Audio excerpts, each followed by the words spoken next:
আল্লাহ তাআলার কাছে নির্দিষ্ট করে কোনো কিছু চাইতে যাইয়েন না এবং না ফেলে আল্লাহ তাআলার প্রতি অভিমানও করিয়েন না।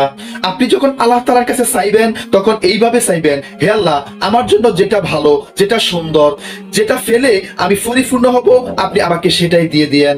আল্লাহ কোনোদিনও আমাদেরকে নিরাশ করবেন না। তার পরিকল্পনা দীর্ঘমেয়াদী, স্বল্পমেয়াদী নয়। মানব মস্তিষ্ক তার সব হিসাব রিড করতে পারবে না।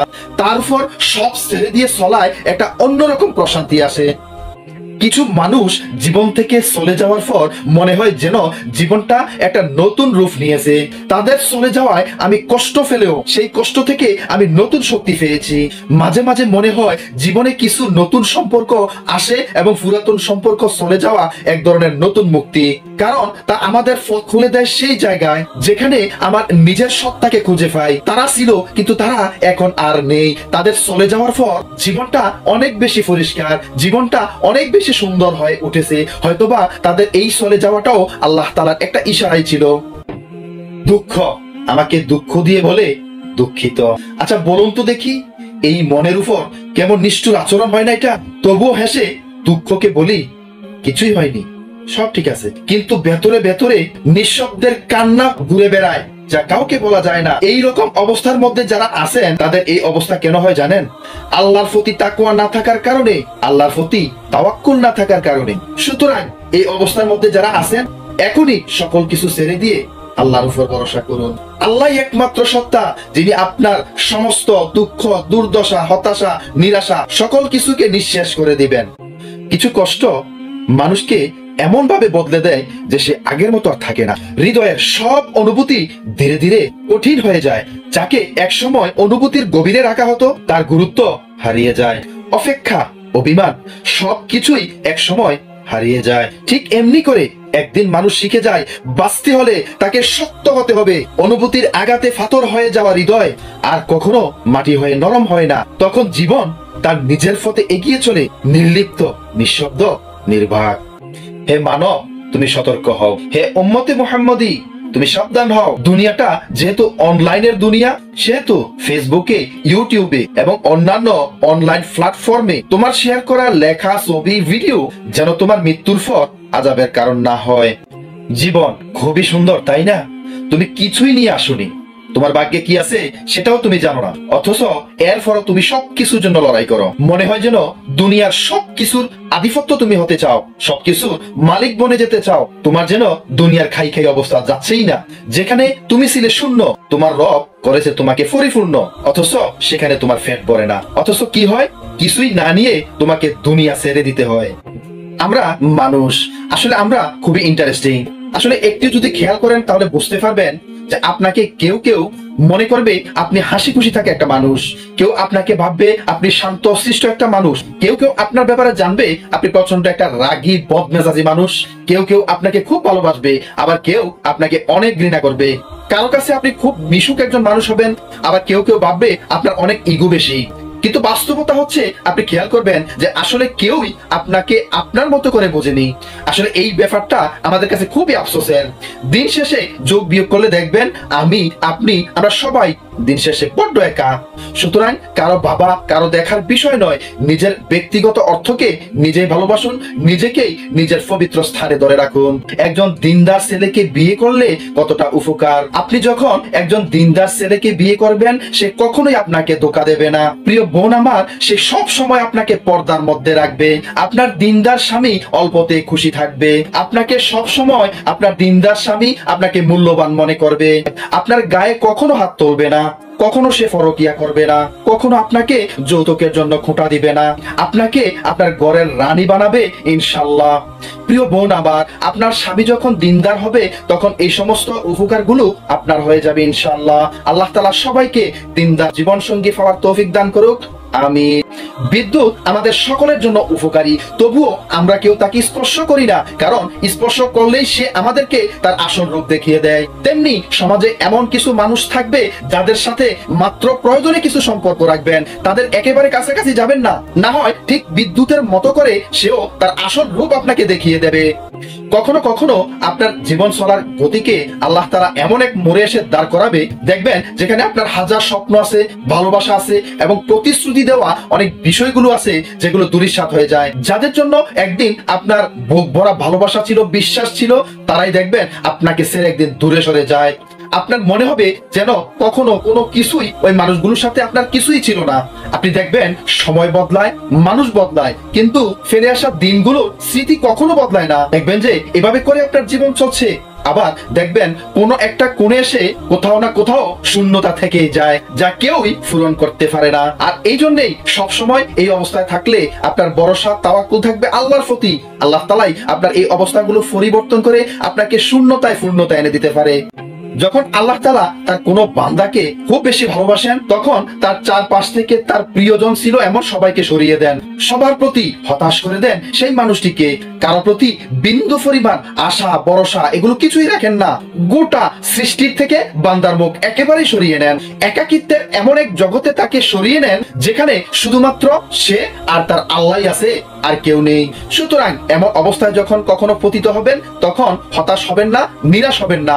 আল্লাহ তাআলা আপনার কাছাকাছি আছেন এবং তিনি আপনাকে আগলে রাখবেন ইনশাআল্লাহ। নিঃশব্দ কবরস্থানের প্রবেশ পথে লেখা ছিল, শেষ ঠিকানায় তোমার আসতেই হতো, শুধু একটু দেরি করে ফেলেছ। ব্যস্ত ছিলে দুনিয়ার হিসাব নিকেশ নিয়ে, বাস্তবে কি পেয়েছ সেই দুনিয়ার ছুটে চলা জীবনে? আজ তোমার আপনজনরাই তোমাকে রেখে গিয়েছে মাটির নিচে, চিরদিনের মতো নিঃসঙ্গ করে। আসলে আজও আমাদের বাস্তবতা এটাই, আমরা যতই দুনিয়া দুনিয়া করি না কেন, আমাদেরকে সেই নিঃসঙ্গ কবরস্থানেই যেতে হবে। প্রকৃত বুদ্ধিমান তো সে যে নাকি দুনিয়ার ছুটে চলা জীবনে প্রতিনিয়তই কবরের কথা চিন্তা করে এবং তার উপযুক্ত জিনিসগুলোই নিজের সাথে রাখে মৃত্যুর সময় নিয়ে যাওয়ার জন্য। আর সেটা হচ্ছে সৎ আমল। ইবলিস শয়তান আমাদের প্রকাশ্য শত্রু, এটা আমরা জানি। কিন্তু শয়তান যখন কারোর সাথে কথোপকথন করেন, তখন শয়তান আমাদেরকে কিছু কথা বলেন। এক নম্বরে শয়তান বলেন, যে নারী মাথায় ওড়না ছাড়া থাকে সে আমার স্ত্রী। দুই নম্বরে শয়তান বলে যে অযথা অর্থ টাকা পয়সা ব্যয় করে সে আমার ভাই। তিন নম্বরে শয়তান বলে যে নামাজে ইমামের আগে রুকু করে সে আমার ছেলে। চার নম্বরে শয়তান বলে যে অতিথি বাড়িতে আগমন করায় মুখ ব্যাংসায় সে আমার মা।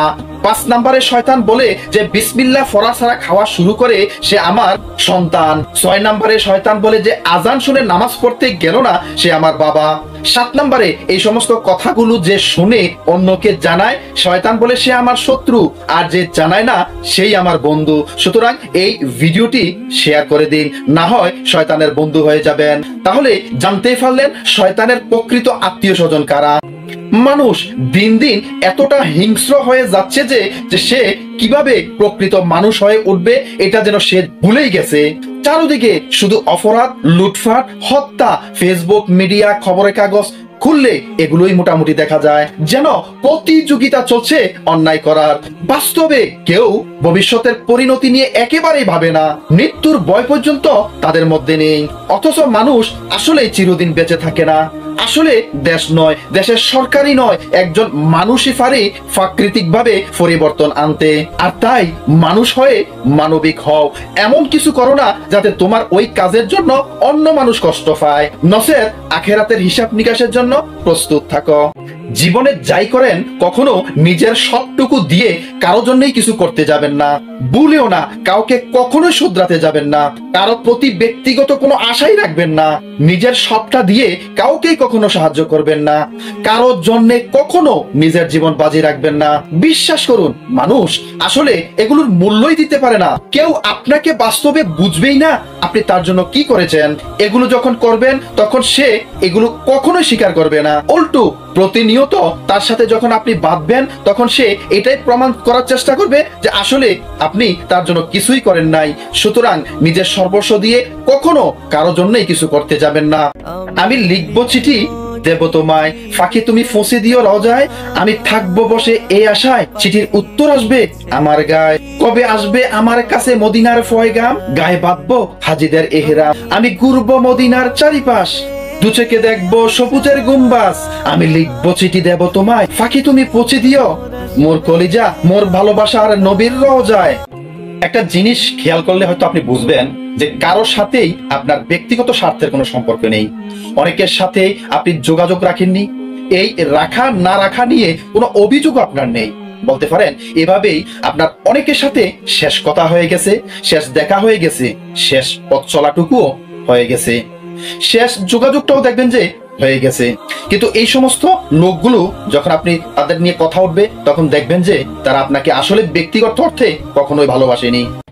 ওই কিরে মধু মধু, ওই কিরে কথার ফাঁদে আটকে গেল লোক, ভুলে গেল খুব সহজেই আসি আর শোক, ইস্যু ফেলো আর কি লাগে, বোঝে না কেউ মন্দ, বিবেক নীতি খুয়ে দিয়ে জাতি যেন অন্ধ, একের এক ইস্যু নিয়ে স্বদেশ আমার গেরা, অপকর্মে দেশটা কেন সকল দেশের সেরা, বুঝে গেলাম স্বার্থ ছাড়া কেউ বলে না কথা, ভ্রষ্ট নীতি ধ্বংস জাতি নীরব মানবতা, খুলবে কবে বিবেক দুয়ার, বলতে কি কেউ ফারো ভালো মনের মানুষ হতে, লোভের মোহ ছাড়ো।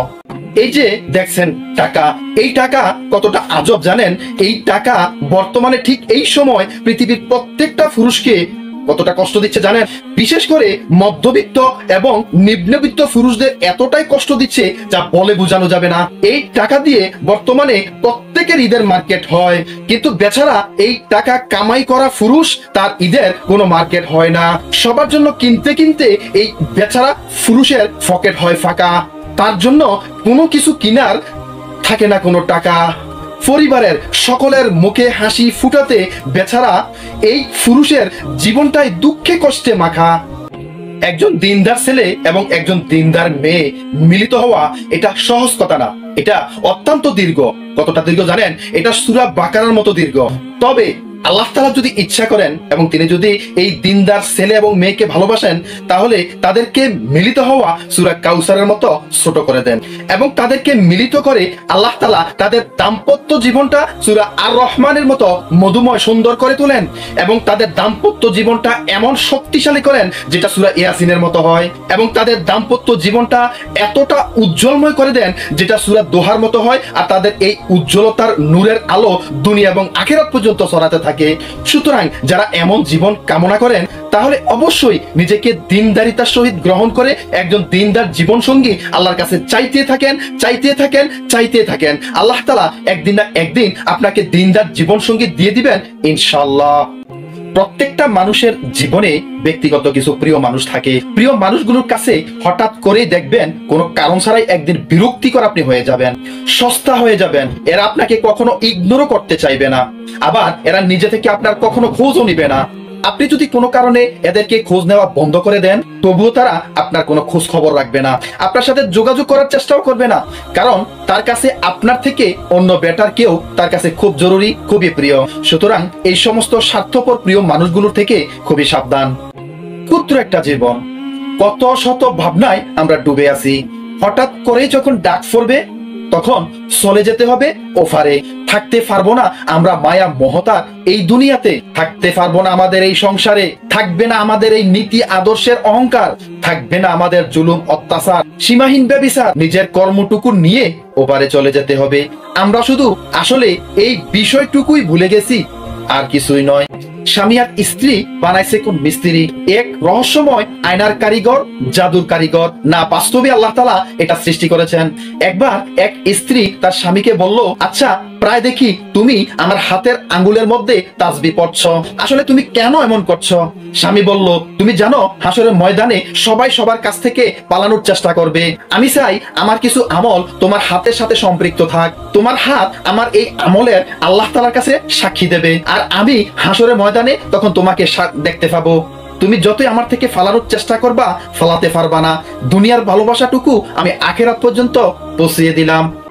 মৃত্যু, ডেথ আসলে প্রত্যেকটি মানুষের জীবনে একবার হয়, কিন্তু মানুষের কথার আঘাতের মৃত্যু এত কঠিন, এত নির্মম, যা শত শতবার হয়। সুতরাং এই সমস্ত কথাগুলো এড়িয়ে চলুন, যে সমস্ত কথাগুলো মানুষের মন মস্তিষ্ককে ক্ষতবিক্ষত করে দিচ্ছে। আল্লাহ তাআলা আমাদেরকে বোঝার তৌফিক দান করুক। পৃথিবীর মানুষগুলো একে অপরকে আসলে থ্রেটের অর্থাৎ হুমকি দিয়ে চলে। আপনি দেখবেন প্রত্যেকেই একজন আরেকজনকে থ্রেট দিচ্ছে, হুমকি দিচ্ছে, এগুলো দিয়ে আসলে পৃথিবীটা চলতেছে। প্রত্যেকেই প্রত্যেককে কোনো না কোনো ভাবে থ্রেট দিয়ে যাচ্ছে। বড় লোক গরিবদেরকে থ্রেট দেয়, দাপটশালী লোক দুর্বলকে থ্রেট দেয়, ব্যবসায়ীকে ক্রেতা থ্রেট দেয়, আবার ক্রেতাকে ব্যবসায়ীকে থ্রেট দেয়। কিন্তু আমরা কি জানি পৃথিবীর দুর্বলতম সবচেয়ে থ্রেট হলো, তোকে আমি আল্লাহর হাতে ছেড়ে দিলাম। অথচ এটা জগতের সবচেয়ে ভয়ঙ্করতম কথা। যদি মানুষ জানতো। হে মানুষ, শুধরে চলো। মাটির দ্বারা তৈরি মানুষ কিসের করো বড়াই, দম পুরালে এই মাটিতে মিশে যাবে সবাই। অর্থের গরম ক্ষমতার বল ধুলোয় যাবে মিশে, 1 সেকেন্ডের নাই ভরসা গৌরব করো কিসে। 3.5 হাত মাটির উপর ওই ঘর আপন তোমার হবে, মাস পেরিয়ে বছর এলে বলবে তোমায় সবে। সময় থাকতে শুধরে চলো এই দুনিয়ার বুকে, মরার পরে থাকবা তুমি জান্নাতের ওই সুখে। এই যে আপনাকে বলছি, আপনার কোনো অহংকার নেই, কিন্তু আপনি যখন দেখবেন কেউ আপনাকে চাচ্ছে না, আপনাকে পছন্দ করছে না, এড়িয়ে এড়িয়ে চলছে, সে আপনার যত কাছেরই হোক না কেন, আপনি সেখান থেকে নিজেকে অটোমেটিকলি দূরে সরিয়ে নেন। আপনার কারণে কেউ পিছিয়ে যাক, কে কষ্ট পাক, এটা আপনি অবশ্যই একটু খেয়াল করবেন। তার এই কর্মের কাছে নিজেকে ছোট মনে করবেন। আপনি চাবেন যে আপনাকে অবহেলা করছে সে একটু ভালো থাকুক, দেখবেন তার তুলনায় একদিন আপনি নিজেই অটোমেটিকলি অনেকটা ভালো হয়ে যাবেন। আল্লাহ তাআলা আপনাকে অনেকটা ভালো পথে এগিয়ে দিবে ইনশাআল্লাহ। আপনার তকদির বা ভাগ্য আপনার হাতে নেই, কিন্তু একটি সিদ্ধান্ত কিন্তু আপনার হাতে আছে। আপনার ভাগ্য সিদ্ধান্ত নিতে পারে না, কিন্তু আপনি সিদ্ধান্ত নিতে পারেন। আপনার একটা মজবুত, অটুট এবং আল্লাহর উপর ভরসা রেখে একটা সিদ্ধান্তই আপনাকে ভাগ্য বদলে উত্তম ভাগ্যবতী বানিয়ে দিতে পারে বা ভাগ্যবান বানিয়ে দিতে পারে। আপনি হতাশ, আপনি নিরাশা হয়ে আছেন, আপনার দুঃখ দুর্দশায় খুব একটু বাজে অবস্থার মধ্যে আছেন, তাই তো? আপনার জীবনে আপনি এমন এক কঠিন মুহূর্তে দাঁড়িয়ে আছেন যেখানে দেখবেন যে আপনার প্রতিটি পদক্ষেপ যেন ভারী হয়ে উঠেছে।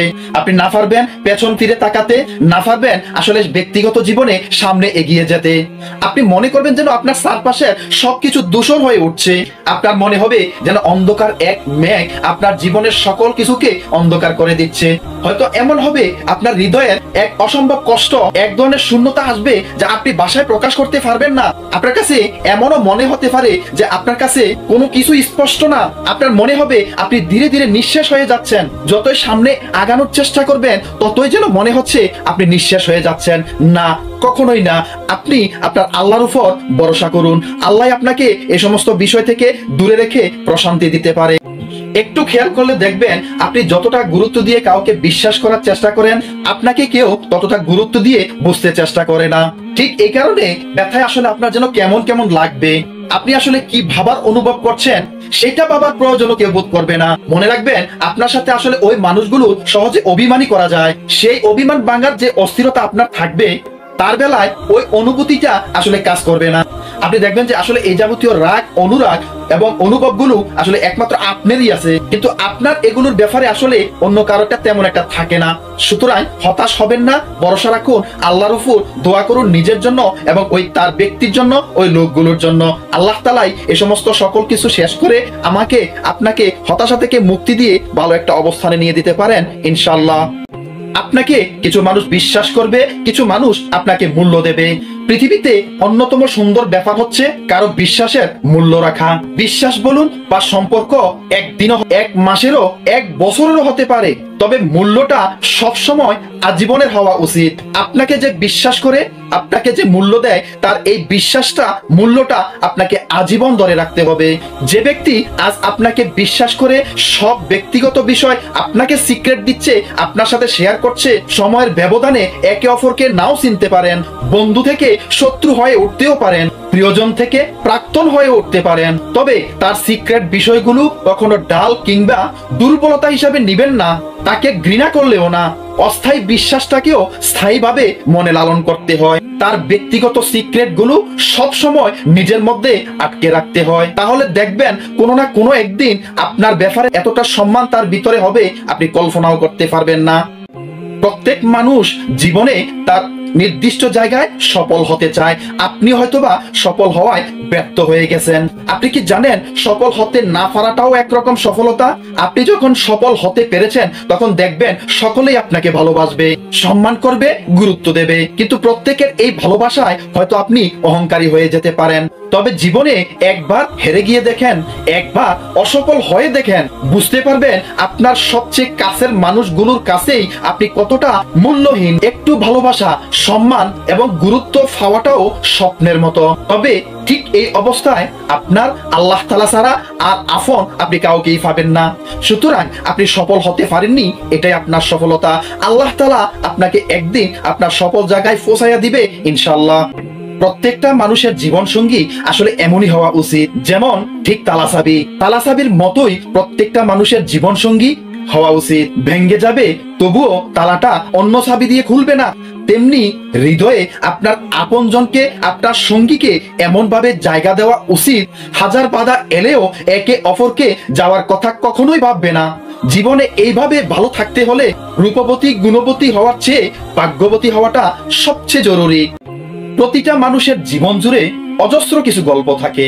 আপনি দেখবেন আপনারও কিছু এমন গল্প রয়েছে যা খুবই সামান্য কিছু মানুষ জানে, বাদবাকি কিছু গল্প আপনাকেই ভয়ে বেড়াতে হয়। এই গল্পগুলো আপনার ব্যক্তিগত জীবনের নিত্যসঙ্গী হয়ে থাকে, মিশে থাকে আপনার নিজের ভেতর। মন খারাপের কোনো একলা বিকেল কিংবা নিঃসঙ্গ গভীর রাতে সেই গল্পগুলো হঠাৎ ঘুম ভাঙিয়ে দেয় আপনার জীবনে গল্প সাজানো সেই মানুষগুলো। তখন সেই গল্পের সাথে জীবনের হিসাব মেলায়, কিন্তু আপনার জীবনে সেই হিসাবগুলো কখনোই মিলে না। মানুষ তার দুঃসময়গুলোকেই কেন জানি উপভোগ করতে ভালোবাসে। সুতরাং আপনার যে গল্পগুলো মানুষ জানে এগুলোকে উপেক্ষা করুন।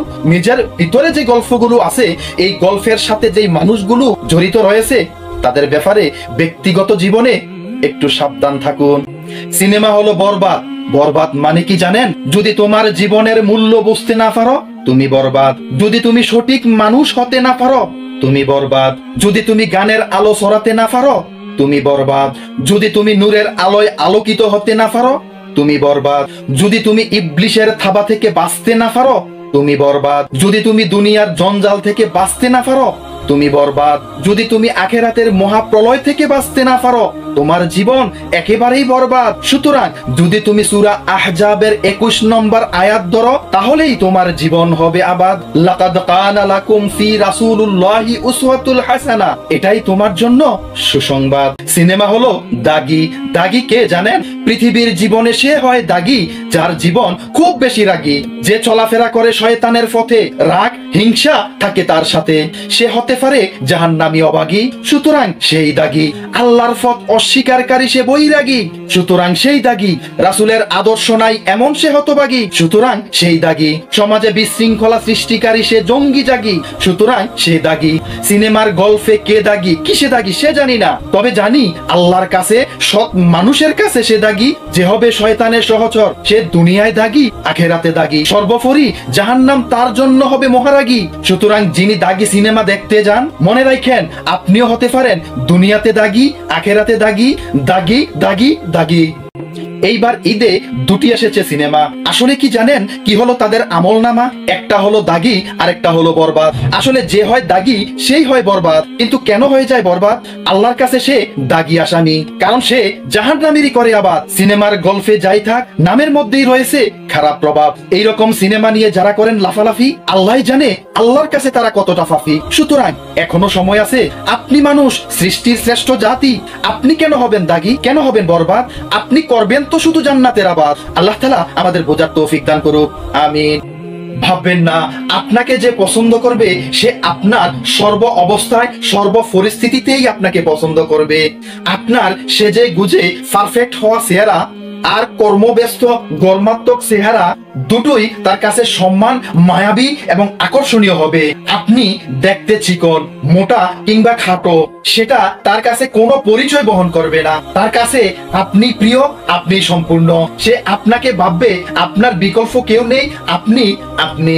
এমন মানুষকে সযত্নে রাখুন, তাকে বেশি বেশি ভালোবাসুন, তাকে আগলে রাখুন, তার জন্য আল্লাহর কাছে দোয়া প্রার্থনা করুন। কি ভাবছেন চলার পথে অনেক কিছু পরিবর্তন হয়ে গেল? চেনা রাস্তা অচেনা হয়ে গেল, কাছের মানুষ হারিয়ে গেল, নিমেষেই সবকিছু উলট পালট হয়ে গেল, ইচ্ছেগুলো মরে গেল, স্বপ্ন ভেঙে গেল। এইরকম অবস্থা আপনার মনে হতে পারে। ক্যারিয়ারটাও যেন থমকে গেল। আপনি দেখবেন যা আপনি কখনো কল্পনা করেননি সেটাও হয়ে গেল।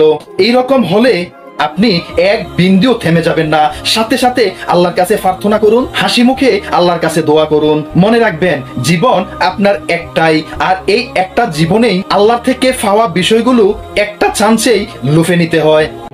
আপনি একজন হতাশাগ্রস্ত মানুষ, আপনার জীবনটা এমন বিষময় হয়ে গেছে আপনার মনে হয় দূরে কোথাও চলে যেতে। আপনার এমন অবস্থায় কোনো কিছুতেই ভাল লাগে না, কোনো কিছুতেই মন বসতে চায় না, না ঘরে না বাহিরে না কর্মস্থলে। সবসময় মনটা কেমন উদাসীন হয়ে থাকে।